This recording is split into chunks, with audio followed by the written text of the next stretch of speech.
The beach! But we're in the north of Portugal, so how often are you actually getting in the water? Well, it's not just about the beach here.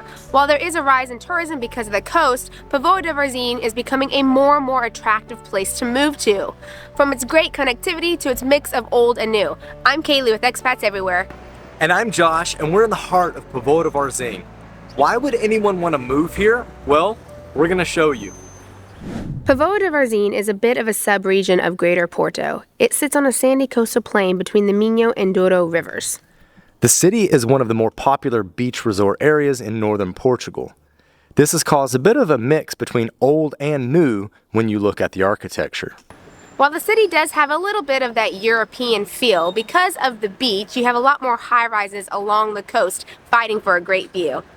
Honestly though, they're more than the beaches, and you can get that European city feel in certain parts of the city. Just keep in mind that the city proper only has a population of around 65,000 people. Of course, if you expand into the surrounding urban areas, then you'll find closer to 100,000 inhabitants. But that's going to give you a different feel as well. For example, if you move out from the city center, you'll most likely want a car. This makes it easy to get to Porto, as Póvoa de Varzim is only about 30 kilometers north of Porto. Now, since it's considered Greater Porto, the great thing is the metro actually comes this far. If you're coming on a scouting trip and you're basing yourself in Porto, then it's definitely doable to grab the metro for a day trip here. There are plenty of hotels and short-term rental options though if you want to stay longer than just a day, which is advisable for better scouting. If you're coming from the center of Porto on the metro, it will take you about an hour on line B and cost you a little over €3 one way. Just make sure that you have the right zone card though. Again, if you're coming from the city center of Porto, you'll need a Z6. So maybe a car isn't necessary here, but it really depends on where you live and how much you plan on getting out of the city. Keep in mind, since the city is known for the beach, it can be quite busy in the summers, with the winters not being dead, but being much quieter. It's known for the beach, so what are temperatures like here? The reason the city is popular in the summer is because the heat isn't overwhelming. From June to September, you have highs in the 70s and lows in the 50s. So it's really nice to be out on the beach during the day and then doing another activity at night. There's also a fog that covers the coast from time to time. We'll get to what those activities are in a minute, but the contrast to the summer weather is the winter months are obviously chillier, with highs in the 50s and lows in the 40s. So quite mild, but maybe not beach weather. You will catch some rain too. Like we said before, Póvoa de Varzim might be known as a beach city, but there's more going on than just that. You can experience the local cuisine. As I'm sure you guessed, a city on the water tends to be known for seafood. With a long history of shipbuilding, seafarers, and fishermen, this feel and food culture still lives on today. So there's no surprise the restaurant on the Michelin Guide specializes in seafood and is a ship stranded on dry land with a maritime atmosphere. But just because they love their seafood here doesn't mean they don't have meat options as well. We're in the north, so of course you can find a good francesinha here. You can also find vegetarian options with local produce. There are also many traditional Portuguese restaurants and more modern restaurants and chains here as well. For those who enjoy casinos, there's a casino on the beach that has been around since the 1930s. Because of the deep history here, you can experience the old architecture and visit a variety of churches. To get some greenery, there's the city park that's set more inland. There's also a small shopping street. In the 19th century, this plaza is where the bourgeoisie lived. It's still a beautiful location today, and this statue pays homage to a popular 19th century Portuguese writer who was born here. For those of you who enjoy golf, just a bit north up the coast, you can find Stella Golf Club. With its ocean views and giant greens, it's been associated with courses in Ireland and Scotland, but with far more sunshine and less chill in your hands. You have amazing views of the Atlantic, but will have to adjust for the wind. And just south of here, you'll hit Vila do Conde, accessible by metro, where you can find a big outlet mall. There's a sports complex in the city for you to enjoy all sorts of activities. And of course, there's also surfing. For those of you wondering about healthcare, the city has both a public and private hospital, as well as a 24-hour animal emergency hospital. When it comes to cost of living, you can find lunch menus for under €10. A dinner for two at a mid-scale restaurant is around €30 to €35. Beer and coffee are under €2. At the store, it's less than €1 for milk and bread, and then less than €2 for a kg of apples or bananas. Then it's around €4 for a mid-range bottle of wine. Long-term rentals are a little hard to find, especially in the city center and along the beach. Budget around €800 to €900 for a T1, around €1,000 to €1,200 for a T2, and closer to €1,500 to €1,800 for a T3. There are a lot of options for buying, and there's quite a range. A lot depends on location. Are you inland? Do you have a view of the ocean? What are the building amenities? So take all of these into consideration. Just to give you an idea though, if you're looking for a renovation project, budget at least €100,000 for the purchase of the property. But most likely you'll be spending more to obtain the property. For a small T0 or T1 that is new, think around €160,000. But again, you need to take location into consideration. Then it just goes up from there when you add more bedrooms and square meters. So maybe a realistic budget for a T2 new apartment in a good location is $200,000 to $300,000. But honestly, there are massive homes and penthouses going for $1 million here. So quite a range. The cost of living, quality of life, and infrastructure has become attractive for many foreigners, and the city has seen a rise in expats over the past few years, especially along the beach. While it's still low compared to other parts of Portugal, we're seeing more and more French and Swiss, among others, choosing Póvoa de Varzim. So, would we live here?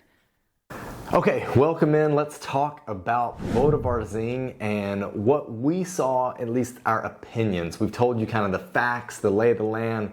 But Kalie, how'd you feel about Póvoa de Varzim? Okay, so this one's tough because it's Greater Porto, right? So I guess you could think that it's like a suburb of Porto. Yeah. But it is about an hour, depending on which metro you're on. The metro is connected to it. It is an hour to and from there, right? So although it's Greater Porto, it's like nothing like Porto. It's like its own city, its own town. So Absolutely. I think that it's not the same vibe. It's not. So I think that you can't, yeah, my word. So I think that you can't be like, well, I want to live in Porto, but I don't want to live like downtown, so maybe I'll go to Póvoa de Varzim. Yeah. You probably won't be going into Porto very often because it's not super convenient. So it's not a suburb in that sense to Porto. Yeah, it's a trek. If you're trying to go from Póvoa de Varzim or Vila de Conde even, it's a trek. Right. So it's not like living in Marques and going downtown Porto. Yes, so it's like living in a whole different city. It just happens to be connected by metro and kind of close to Porto. So think of it in that way. Now, it does have a totally different vibe, my word, from Porto because it is beachy. It's got the beachy side of things, but also has the interior part of things. So it's a quite big region. I don't know. I was okay with the vibe. What do you think? Well, here's what the vibe is to me. The vibe is very much like kind of any coastal town that's like up in the central north of Portugal. That's the way it felt to me. Now, if we're talking about coastal vibe in Algarve and you think maybe a place like Lagos, that's different. That's different. That's a different feel, for sure. So the thing that was kind of impressive to me, I don't know if I should call it impressive, but it was the fact that you could walk about 5 minutes in Póvoa de Varzim and you felt like there was a shift in the way things were laid out, the architecture, the general vibe of the town. That I think was quite interesting. Okay, so whereas you would say like in Lisbon, the neighborhoods are so big that you walk for quite a while and you get the same feel because you kind of take that on a smaller scale. So you're in a 5-minute radius and you have a certain feel. So maybe a way that you would like to live, a type of lifestyle, but then you walk 5 minutes out of it and it has a different feel because it's much smaller. Yeah, I mean, to give you an example, if you want to live in an area that has that downtown feel with high rises, then you can do that. But the thing is after a couple blocks, you're going to get out of that, and then you're going to be in kind of a different zone. So if you want that feel of it being immediately around you, you'll have that. You just get out of it very, very quickly. It was kind of impressive that it did have different pockets that felt differently. So like down in the square area where you have some of the colorful buildings and where like the bourgeoisie used to live, like that has a different feel definitely compared to if you're in one of the high rises along the water. So it does have different feels for sure. One thing I did notice is it's a heavy car culture. Yeah, I was gonna bring it to that as well. Yeah, I totally agree. Heavy car culture. Once you do get out of some of the pedestrian areas, or the areas that are just a little more like historic downtown feel, it feels like everyone has a car. Right, or along the beach. You could do it without a car if you're along the beach, but really when you get a little further out, you would have to have a car. Not as many people walking, sidewalks and stuff, but just, it's more spread out, right? Yeah, definitely. Another thing I noticed is a lot of people had dogs. Yes. A lot of pets. So a great area to give your pet some space on, like, you know, walking along the beach, or whether you're on the sand or just like the walkways. There's, you know, a bike lane and walkways. So great areas for pets. We saw a dog in the water, you know, so I think that if you're looking for an open spot that's on the water and you have a dog, then this would be a good place. It seemed quite pet friendly. Yeah, absolutely. And one of the things that I kind of take into consideration is a lot of people that reach out to us and they're interested in different parts of Portugal and they ask about Póvoa de Varzim, they generally want a bit more space, right? A bit more land. So to me, it wouldn't make sense to then want to live downtown and have that downtown vibe in Póvoa de Varzim versus just moving to a different city that is more like a city. Right. You know, does that make sense? Yeah, because you're not going to get the space in that downtown area is what you're saying. Right. You're not going to have that yard. You're not maybe going to have as easy of a time like parking your car or whatever, as opposed to having a house in Póvoa de Varzim and then kind of going from there. Right. Does that make sense? Yeah, that does make sense. Yeah. So, I mean, we've done a few places around Porto, like we've done Maia, which had a different feel, closer to Porto by metro. Sure. But we've also done something like Espinho, which it was a different feel to Maia, but it had a lot closer feel to Espinho. Definitely. Right? Espinho maybe felt smaller for sure, but it had that like coastal feel, the casino, you know. They both have a casino. Qualities, I guess. Yeah. So definitely a beachy feel, I would say. Yeah, and they both get a lot of tourists during the summer. You know, Portuguese tourists will go there and have kind of their beach holiday week, whatever. For me, I think it felt very much like Espinho. It's almost the same as Vila do Conde in a way, which is a place that we're going to do a city guide for you. If it hasn't come out yet, sorry, but it's coming. So, yeah. Yeah. Just coastal, it had a beach feel, but I imagine it gets quite busy in the summers. So in the winters, it's not dead, which is nice. It's just quieter, but... Okay, so here's something that I've noticed whenever we've traveled now quite extensively in Portugal, and that's when we go to quite small towns, the way that we're looked at by locals. Okay. Right? So this had that small town feel where we got looks of curiosity from locals, right? True, yeah. Like, whereas in some places you can travel here in the country, being a tourist there or being an outsider, being a foreigner, whatever you want to say, you're kind of invisible. People don't really like look and say, who's that Pay stranger? attention, yeah. You know?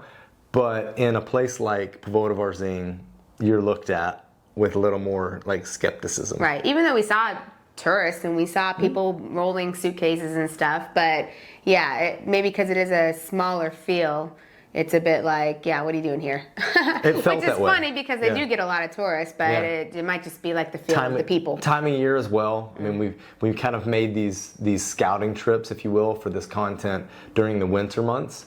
So definitely low season for tourism. Yeah, so that could play a big role as well. All right, so the question is, Kalie, would you expat that? And that means would you want to live there for, let's say, no less than 6 months, but probably a year, a couple of years. Would you want to live in Póvoa de Varzim for medium term? I would say no, I wouldn't live there. Nothing was really wrong with it, but it doesn't fit the lifestyle that I want to live right now. It's a little too small. You know, the beach for me, I like the beach, but I don't necessarily need it. And so I imagine it gets quite busy in the summers with that type of beach tourism and that kind of feel of just being in a beach city for holiday. Nothing really stuck out to me as like, I like this. I would live here because of this. Whereas some of the smaller places I've been like that. Like, I could totally see myself living here, even though I like bigger cities with more amenities. And it's not that this didn't have it, but this place, it just wasn't for me. What about you? The quick answer is no. Okay. The quick answer is no. But I would say that I think that Póvoa de Varzim could be right, depending on the person. If you want a car and you want to have the car be the thing that connects you to other places, I think Póvoa de Varzim is fine. It's going to be less expensive than other spots, coastal spots that you could live in Portugal. So I think in that regard, it would be really good. It seemed to have kind of a, you know, decent restaurant options. Yeah. So that wasn't bad. Prices were certainly lower in the restaurants compared to what we experienced living here in Porto.